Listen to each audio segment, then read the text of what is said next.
Okay, so hi everybody and welcome back to yet another episode of Faith Brunel's Insights. I'm Faith Brunel, and today we have a very special guest speaker with us. Hi, Justice Williams. It's very nice to meet you virtually. How are you today?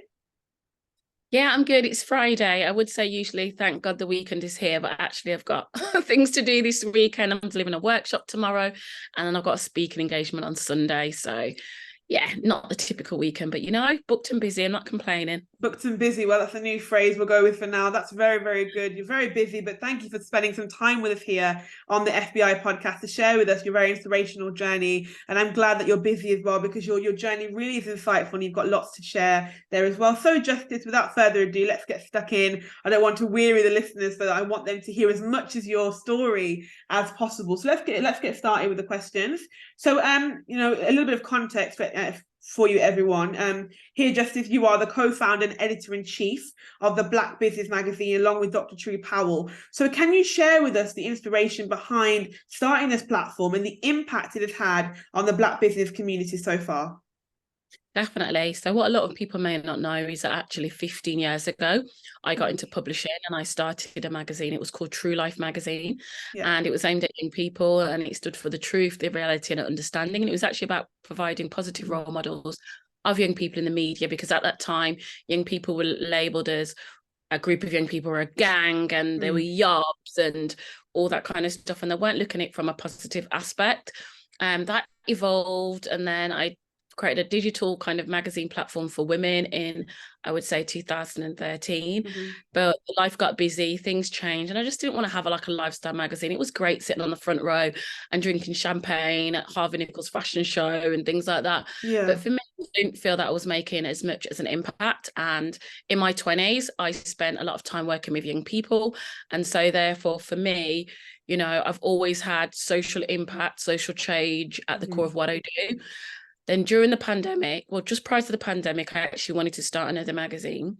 It was actually a magazine that was going to be aimed at women in business. Yeah. But I was so busy. The pandemic then took place. I was finishing off my degree. I went back to university to finish off my degree.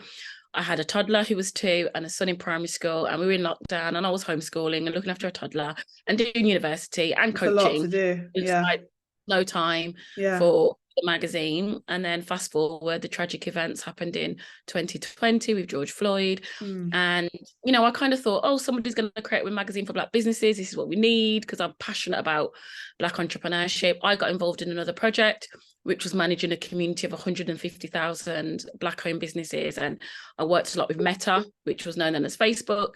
And we were doing initiatives and activations to support Black-owned businesses. And then a few years passed and I thought, oh, still nobody's not done it. But I always say, if you want, to do something, if you see a problem, just make the change and do it yourself. Enact the change yourself, yeah.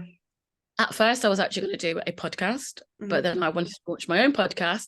And so I didn't want to have 2 podcasts out at the same time. If it was an established podcast, it would have been a different story. And so I kind of parked that idea.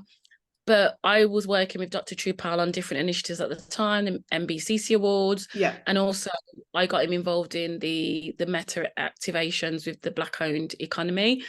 And so I was just passionate about working with him. We get on really well. We complement each other's strengths and weaknesses. And we thought, you know what? If nobody else is going to do it, then we'll just do it.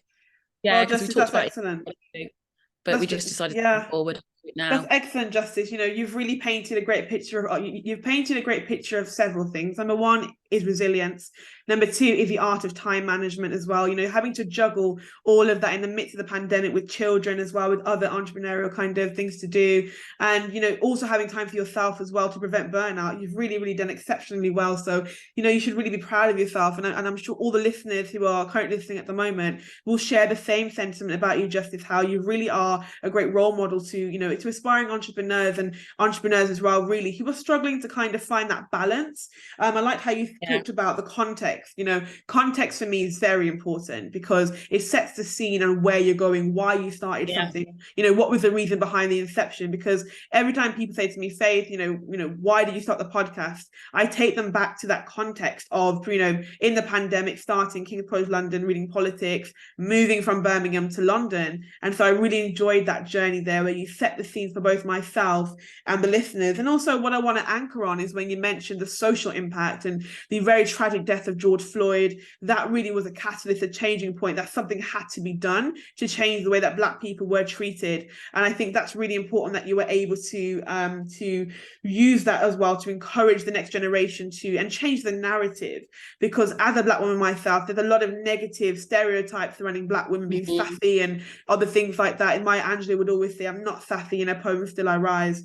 And so that's really important. So lovely. Thank you again for sharing that.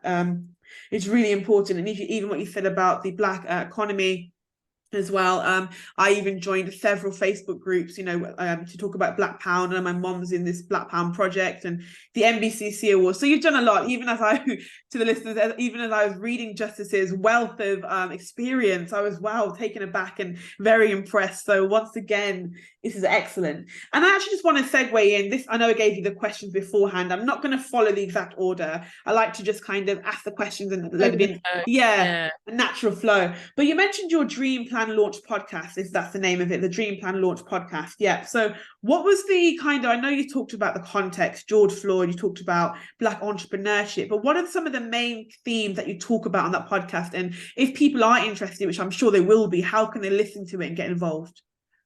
Yeah, so the Dream Plan Launch podcast is a totally different kind of theme. That's based on my personal brand and my core brand pillars. It was something that I always wanted to do. Yeah. And I had the first idea. I actually recorded my first trailer 7 years ago. Wow.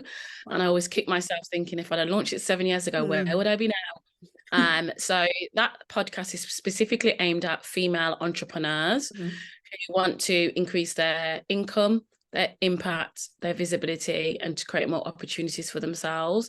And so that is open to all women of all ethnicities and backgrounds, but specifically women that want to create a business model that they love, that they don't need to, and a life that they don't need to take a holiday from, but also as well to create success on their terms. Because often than not, we can be fed this myth that to be successful, you need to have a 7-figure business, and you need to be an 8-figure coach and a 9-figure coach and have 10 million the bank. And a lot of that is, I would say, cloak and daggers, because although these coaches claim to be 6 and 7, 8-figure coaches, what they actually take home is a whole different number. They may be turning over. And what does that mean? 7 figures in 5 years, 7 figures in 12 months, 7 figures since you started in business. It's very, very, it can be very mysterious. And so for me, it's about saying to women, you can create success on your terms. They're actionable and practical, short, bite-sized episodes. I launched just before I started Black Business Magazine, and so I had to put it on a hiatus. So it will be coming back. Literally, I started and had to pause because of the amount of my workload, and something had to give. And so I, give it more of my attention. So it will relaunch in September. Lovely. Once it gets back to school, it is weekly. There may be some bi-weekly episodes as well, but they're all literally 20, 25 minutes long or less. And the goal is, to help women, provide a valuable free resource that they can action and implement it into their everyday lives and business. Fabulous. Thank you very much, Justice. That's really good. I like what you were talking about, your podcast episode. They're bite-sized and they're actionable. Those are some very, very key words as well, because, it's good to have podcast episodes that people can just take in and they're in bite-sized chunks, and it gives them what they need. So everyone, you've heard it here. The podcast, the Dream Launch podcast, will be back in September with weekly or bi-weekly episodes. And Justice, I completely understand the pressures of life in terms of, having loads of things to do. I know for myself, when I was still in my second year of university, I had to decide I couldn't have a blog and a podcast. So I decided to go for the podcast. The blog might come back, who knows? But it's about something has to give. And so I completely resonate with those feelings as well. And thank you for sharing that about your podcast. But what I love about your podcast as well, it stems from your experience as a Black female entrepreneur, and you're giving bite-sized chunks and information to aspiring entrepreneurs. And what I love about what you said, it's about success. When we hear about success, everyone assumes success has to take a certain form, take a certain shape, but success is about where you are and what you believe your success is, because success for person A may be totally different for person B. They're both happy and contented with where they are and what they've achieved to date. So thank you for that insight, for really ushering a paradigm shift towards what success really is and how it should be embodied. So as an influential figure in the business world, how do you approach the responsibility of uplifting and supporting the next generation of entrepreneurs, particularly those from underrepresented communities? Well, it goes back to my personal brand values, and it's something I always say to my clients, like, when you're building a business and a brand, your core values are not always just directly directly attached to, your business. And I always say there's a difference in terms of like making money and creating wealth, but then what about generational wealth, and what about legacy and impact? And so for me, a core part of my business has always been give back, social impact, because that's what I knew growing up. That's what my mum did. She was a volunteer. She ran many a charitable endeavor. And so I could kind of say that's in my blood. And so like now I've just finished a 4-day working week, working with 50 young people. And those young people come on a free program of support. Their parents get to go to work. They don't have to pay for childcare. They get hot, nutritious meals, and the young people get engaged in activities. Some of those young people come from low-income backgrounds. Some of those young people come from homeschooling environments. This is the chance for them to socially interact with other young people. That's one of my core values, and therefore it's built into my work. It's something that I don't necessarily advertise or always talk about a lot. But I know that's part of my brand values, is giving back and also inspiring the next generation, because my MBE was services to young people in Birmingham, and that's where I started. And so I already said, once I received that, I remember the night before at the hotel before going to Buckingham Palace and saying, you know what, I will always be of service too.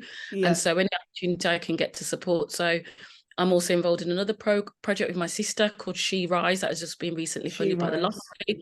And that's going to be supporting young girls with their raising their aspirations. So I'll be doing stuff around goal setting, vision boarding, careers and enterprise.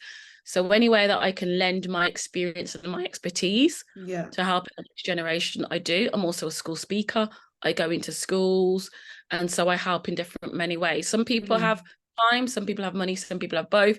So I say to people, think about a cause or a passion that's close to your heart, and think about ways that you can intertwine that into your business model, and so that your business has more meaning than just the bottom line of profit. Very true. Thank you, Justice, again for talking about. So just a few questions about the She Rise. So what ages is that for the young women? That's specifically for 14 to 16-year-olds. And we've chosen that age group because those are the ones who have taken their options or about to take their options at school for year 9. And it's also that age where they're starting to think about career, or maybe what they want to study after they leave school, because the law states that they have to be in educational training or employment by the age of, up until the age of 18 now. And so the government kind of defunded many aspects of careers education. And so it's not something that all schools actually deliver. And so we find ourselves offering that support anyway to young people, because sometimes their parents don't know. Things evolve and change so quickly. So a lot of young people don't know about degree apprenticeships. They don't know about T-level qualifications, which is equivalent to A-levels now, but vocational, where they can get real life work experience at the age of 16.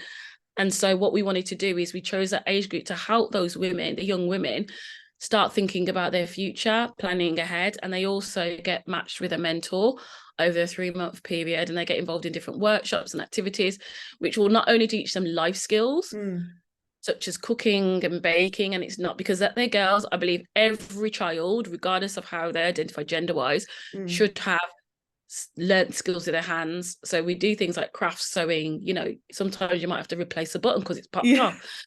You need to cook a meal for yourself, whether you're at university or cooking for your parents or taking care of younger siblings. Those are key essential life skills. Healthy nutrition. They're key essential life skills, and it has nothing to do with gender. We teach them that, but we also help them with their careers and their vision and their goals, because a lot of people are not asking young people about their aspirations. They're just told, get a job, get any job, get your head down.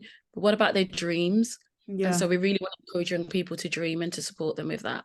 That's wonderful. To actually speak to these young people, these young women, and ask them, what do you want to do, as opposed to assuming that they want to do something else. It's giving them that creative space, the opportunity to actually say, okay, I'm interested in the X, Y, and Z, and then I'm sure that the team, you and your team, will then be able to say, okay, here are the best roles placed to actually allow you to actually, to use those skills, to harness those skills, to develop those skills. As you said as well, you made a key distinction between life skills, regardless of gender. It's important to understand that anyone would have to cook for themselves, or learn how to sew. My mom learned how to sew, not just because she's a woman, but because it's a good skill to have, because now if something breaks, or let's say the stitching goes, she can quickly mend it without having to take it to a seamstress. So thank you for that as well, and shedding some light on that. In terms of the She Rise program, when are people actually able to apply for that program? And if so, is there any information that here they can get, whether it be through after the episode's edited, in the box, kind of in the description box? Is there anything that you could share now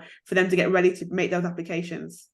Yeah, so only book's just been approved, and it is going to be a small project, so there are only going to be 20 spaces available. And so you keep an eye on my page, my profile. I will make announcements, because it's my sister who's actually running that project. Okay, I'm involved in a support capacity, so that I think they will start advertising for registration during early September. Yeah, fabulous. And what's your sister's name? Sorry, Alicia Williams as well, or no, Saint Just. Thank you. Just wanted to ask that in case people want to actually, follow her on LinkedIn. Alicia with an E. You can find her on LinkedIn. Fabulous. Alicia with an E. You heard it here from Justice. Alicia with an E for the She Rise program. So thank you for that. Even though we weren't actually intending to talk about that, I'm glad you mentioned that, because it's something that's very, very worthwhile. I know that a lot of the listeners do fall between the age brackets of, prior to 18, so younger than 18 up to 22. We've got listeners in all categories, but I wanted to make sure that there was something that they could take away from this interview as well. And I love what you said about mentorship. You're pairing them up with a mentor, and a lot of guest speakers I've previously interviewed have always said mentorship is very important. So thank you for mentioning that as well. And I just want to congratulate you. That was one of my next things I wanted to say about your MBE. And I love how you tied it into what you're doing, your social impact, in terms of that, allowing people to be connected with opportunities to get them to the next stage. And so it really actually tied into my next question about how, you've mentioned it in your context, in your bio, about how you're known for helping female CEOs and entrepreneurs to build profitable businesses. So what are some key strategies or principles that you believe are essential for achieving success in both areas? So when you say both areas, what areas are you referring to? Yes, so in terms of having a profitable business and then your personal brand. Okay, so I think they're both intertwined. I think everything begins and ends with your personal brand. And so whether you're starting a lifestyle business where you just want to make an extra supplement income to your full-time salary, if you're working full-time, or you're studying and you just want to make that extra income, or you're trying to build a business to scale and exit one day, your personal brand is going to be important. It's a debate that some people have and say, oh, well, if you're going to build a business to exit, you shouldn't build it on your personal brand. But ultimately, if you're going to investment, it's you, the founder, whose personal brand and your experience and your expertise is what they're ultimately investing in, alongside obviously making sure the numbers make sense. But your personal brand is always going to be important. Your personal brand ultimately is what people say about you when you're not in the room. If someone was to say, go to speak to Sally, what is Sally known for? And you have to ask yourself, what do you want to be known for? What are your passions? So I always say it's kind of like the ikigai, your intersection of, what you're passionate about, what the world needs, and your interests, and what are you good at.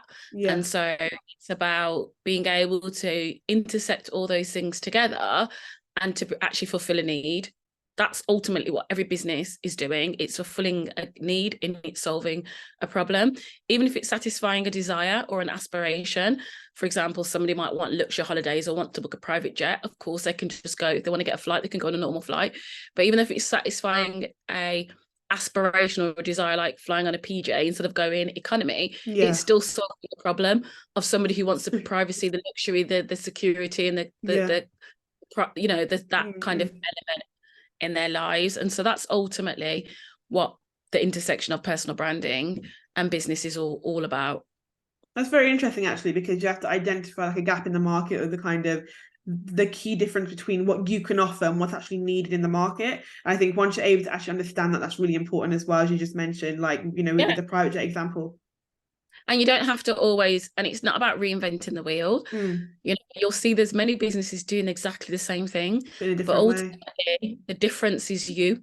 Yeah. Like how they deliver your experience, your, expertise, your qualifications, Mhm. certifications, training, your lived experience is different to that other person. And so I Exactly. often say to clients, what do you offer different? What can you do different or better than who's currently in the Yeah. marketplace? And that's your USP. Exactly. I'm about to say that that's the unique selling point, your USP. And that's wonderful again, actually, as you said before, just reiterating that it's about understanding what you can offer and what's actually needed, what your customer or your target customer or demographic are actually looking for. And also, as you Yeah, said, it's about what you can offer. It's your personality, it's your traits, it's your skill, it's your experience that you're then going to bring to that table to then, have a wider impact and reach your definitely. desired customer base as well. And that's lovely. And you mentioned before, actually, we never recorded it, but as Justice and I met virtually, she was talking about how she has some speaking engagements coming up. I think actually we might have recorded it, but it ties into my next question. So, as a speaker, could you share with us one of the most impactful or memorable speeches you've delivered and the key message that you wanted to convey to your audience? Sure. I would say for me, on a personal growth and a personal development level, Mm. I would definitely say it's when I did a TEDx talk in 2013. Mm-hmm. And so, that was like 10 years ago now.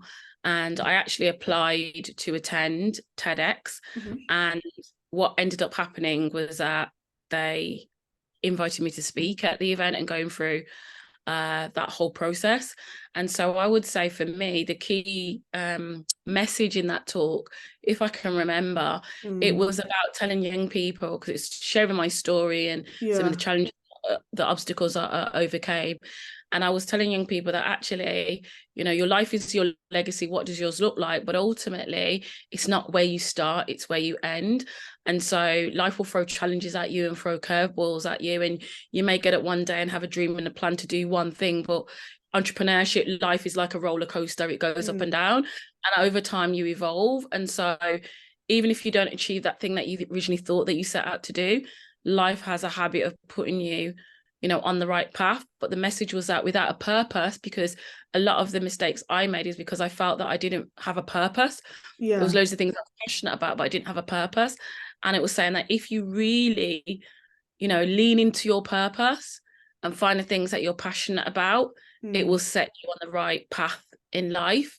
And so that was like the key core message of that talk. And then also, as I say, anytime that I get the opportunity to speak in schools, so I do a lot of Mm. school presentations, celebration, end of year events, Yeah. graduations, from inner city schools to I spoke at very wealthy private schools, boarding schools as Mm. well, but the message is the same. And it's just encouraging young people to live out their wildest dreams, because sometimes as parents we can stunt our young we have this vision for our children's life, Mm. but ultimately the children should have their own vision and we should help guide them. But we shouldn't be obviously, it's kind of like saying, people say within realistic goals, but Yeah. actually what is realistic, because they can fly to the moon now. So what's your class as Things have realistic? definitely changed. Yeah. Yeah, exactly. So Yeah. so anytime you speak in a school, that I think is the most impactful, because impacting that next generation of young people is so important. They don't always get told that they're good enough, that they're worthy enough. And so if they're not getting that at home or not getting that at school, I'm more than happy to be the person to do that. Yeah, to push them on that journey. And that really ties into the mantra of the Faith Brother Insights brand, is that it's not an event, it's a journey, and your journey can begin now. And so what Faith Brother Insights, aims to do is to provide that framework and that guide, by which students can use to get, to get to the next Yeah, level, whether it be their career or whether it be in terms of like their, in terms of their self-confidence as well. yeah, Because as you were saying as well, it's about, if they don't get that at home, it's about being able to say to them, you are worth something, you are somebody, your ideas do matter. And that's what's really important, because some students and some children don't actually have that, whether it might yeah, not just be at home, but it might be at school as well. yeah, And it's about changing the narrative and letting them know that what you have to do, what you have to offer, it is worth something. Everybody can bring something to the table. And what you said as definitely. well, passion is really important, because when you're passionate about something, it really allows you, it's that driving force to the next level. Because Yeah, even when you feel physically and emotionally tired or burnt out, you know, if you have that passion, you're like, okay, I'm going to take a break for a 2 hour nap and I'm back at it because there's something that I want to do. There's something I want to deliver to the people, you know, to these people and to my target audience. So once again, great insights from that. That's a key word, you know, in these podcast episodes, is the insight that the guest speaker can help to bring. And I'm glad that you've been able to bring several insights throughout each of the questions that have been posed today. And so this is something that's really topical at the moment, sustainability. So building and sustaining sorry, not sustainability, actually. You know, I saw the word, I'll actually share with everybody. I saw the word sustaining and I thought about sustainability. But I actually do want to ask a question about sustainability, but I'll come back to that one. But building and sustaining a successful business can be challenging. So you mentioned that you had some obstacles and challenges. And so if you're, you know, if you're comfortable to, what were some of the challenges that you're happy to share and how did you actually overcome them? Do you know what I would say for me? The biggest challenge was mindset. I think that especially as women, and then even more so Black women, and then add the layer of being a mother and then going through postpartum and then that lacking confidence, you have to believe that you are more than capable to live out your dreams. What you'll notice is that a lot of people who are more successful than you are not more gifted than you. They're not more talented than you. They just have the mindset of a winner, that they believe that they are the best at what they do. And that comes across in their confidence and the way they communicate to people, the way that they deliver their service and things like that. It doesn't necessarily mean that they're the best at what they do or that they're even better than you. And so for many, many years, a lot of the things that held me back, even to launching my own podcast, was around mindset, shifting mindset. And back then I didn't have a lot of money. And so I couldn't afford to pay for coaches. And in that case, I'll be honest, 15, 20 years ago, I couldn't find a Black woman that was offering coaching. I wouldn't even know where to look. You know, I launched a business pre-social media, you know. So for me, there was no social media. There was no searching on Facebook or Twitter or LinkedIn or any of these things. And so for me, it was very, very hard. But my first mentors were men, and they were great mentors. And that's one thing that I could say that was how I overcome the challenge, was having mentors. Like, I believe that everybody needs a mentor, and every mentor or coach needs a mentor or a coach. And that's how we grow. That's how we reflect on our practice. And so for me, I would say definitely having a mentor, but in the first instance, from positive affirmations, from writing out your dreams and goals and creating a plan around them, helps you to realize that actually it is possible to achieve it, and it's not just an overwhelming dream somewhere in the future. Also, as well, I would definitely, you know, encourage people, like I said, get a mentor, get a coach. If that's something that's not in your budget at the moment, then by all means, there's books, there's podcasts. I did a whole podcast episode around confidence and the confidence gap. It was based off my lived experience. It's based off research. It's based off me working with hundreds of women around, you know, mindset. And it's not that they come to me because they're struggling with their business. They are struggling with their business, but it's all around mindset and confidence. So I would say that's the biggest challenge. And then the second thing was around, I would say for me, time, because growing my business, having kids, juggling all that, I had to teach myself good time management skills, which led me to then launch my own planners and notepads, which I also gift to like my VIP clients, because those things have worked. You've got to be super organized. You've got to manage your time effectively. You've got to know about prioritizing, and scheduling. So I'd say those are the biggest challenges that I faced. Well, thank you for that. I think, you know, mindset is so important, because I always talk about, when I'm talking to my listeners, or if I'm doing like a talk myself, I'll talk about the growth versus the fixed mindset, and how it's really important to have a growth mindset, that you're open to more opportunities, that you know, yes, you may fail at something, but it's not the end of the road. It's not the end of the journey. You can get back up again and push yourself. And what you spoke about the confidence gap as well, and what you talked about in terms of time management and really harnessing those key skills. I'm loving what you did about with the notebooks as well, because that acts as a practical guide by which you can start to measure where you're going to the next level. And actually, I think imposter syndrome as well is really, people have a really experienced imposter syndrome, and it's really important that people know that you are, you know, you do deserve that success, because again, it comes back to mindset, it comes back to confidence, it comes back to what you think about yourself and whether you believe you're worthy of such attention. So I'm running out of time slightly on my Zoom plan, so so I'm going to just wrap up quickly. But I did want to ask about a question about sustainability. I wanted to ask, how do you think businesses can effectively integrate sustainability practices into their operations to ensure kind of long-term viability and positive environmental impact? Sustainability is huge. And the reason why I say that is a lot of businesses that want to grow, and like some clients come to me to, get into corporates and things like that. They want to know about your ESG policies. And that's where a lot of things are moving towards, which is environmental, social and governance. Yeah. And so sustainability is very, very important. A lot of people think it is something that is expensive or that they can't do. But I think that from the very ideation stage of your business and the concept, you can build sustainability into it. And so even for us, we print on FSC paper, we do shorter print runs and promote more our digital editions. We also know that as a magazine, it's going to be read by multiple people, and we encourage people to hand over the copies to other people. So it's usually like for every one edition, 4 copies, 4 people have read that specific edition. But also as well, just think about every touch points throughout your business, from your supplier chain to all the things that you can do to introduce sustainability, make a positive impact on the environment, and also make a great social impact. And so just think about the small changes and tweaks that you can do in the very first instance, and then build up on there. There's quite a few like short courses that you can find that are out there in organizations that are offering support for businesses around sustainability. So it's definitely worth looking, doing a Google and looking for those things, because it's something that's going to become non-negotiable in the near future. Things are definitely changing towards sustainability and the practice of being a sustainable business. And as you said, Justice, it has to be incremental as well. It can't be too sudden, because you want to make sure that it is sustainable, that it is actually that it is viable as well to continue that practice. Because if you do things so quickly, then you might not be able to actually handle it in the long run. But if you do one thing, as you said, and if you do things, if you look at one aspect of something first, and then once you grasp that, you keep going. But feel free.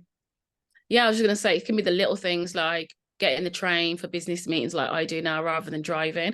And then Trainline, for example, have a handy thing which will tell you how you've reduced your carbon footprint. They do. And things like that, opting for, fair trade and green office supplies, and all there's little tweaks, little things you can do just to to help the environment, really. I just wanted to just say in passing as well, congratulations for being a multi-award winning personal brand expert, and I can really see why you were awarded that. And having sat here today, listened to your inspirational journey and talking about how you've used your journey actually to help the next generation to love themselves, to build those entrepreneurial skills as well, and that's really important. And just finally, really, before we end today, looking ahead, what are some of your future goals and aspirations, both as a business professional, but also as somebody who, as we've found out today, champions positive change in the entrepreneurial space?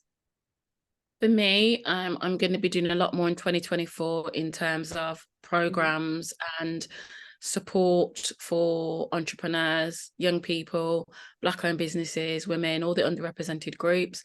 I'm also launching a physical and digital annual business planner and life planner for entrepreneurs and aspiring entrepreneurs. That will launch in, I think pre-orders would start late September. And those will start shipping out in November.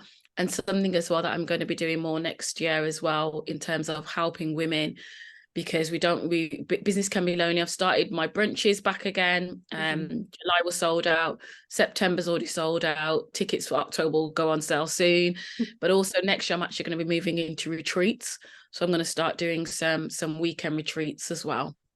Yes, thank you, Justice, for sharing that. And I have seen actually how retreats can really help to build that community, let people know that they're not alone in building their business as well, regardless of the pitfalls and the struggles. There is that community that they can turn to for support. And what you said, I did actually see one of your brunches, which looks very nice, through LinkedIn as well, where it looked like a really close-knit community of entrepreneurs to come together, really, and offer support. And as you said, you said that you're going to have some planners really and some journals, you said, coming out in late September, early November. Just to clarify that. Fabulous. So you had it here.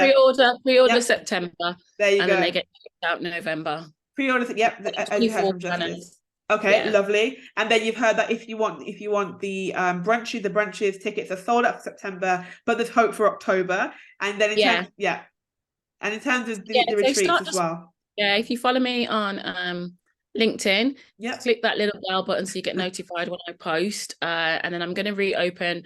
I do have a mailing list, but I'm going to reopen it in September, and so you can join my mailing list, and that way you'll get weekly updates of all the opportunities and things that will be happening.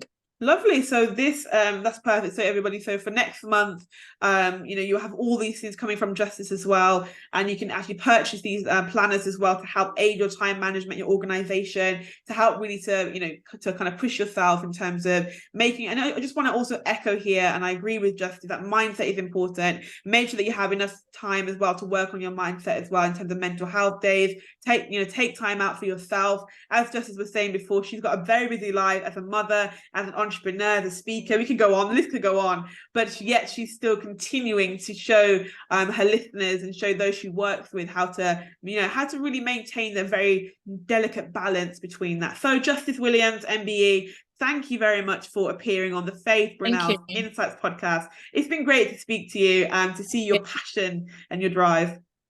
Thank you so much for having me. Thank you. And without further ado, everybody, this is your host, Faith Brunel, signing off. Bye-bye. Okay.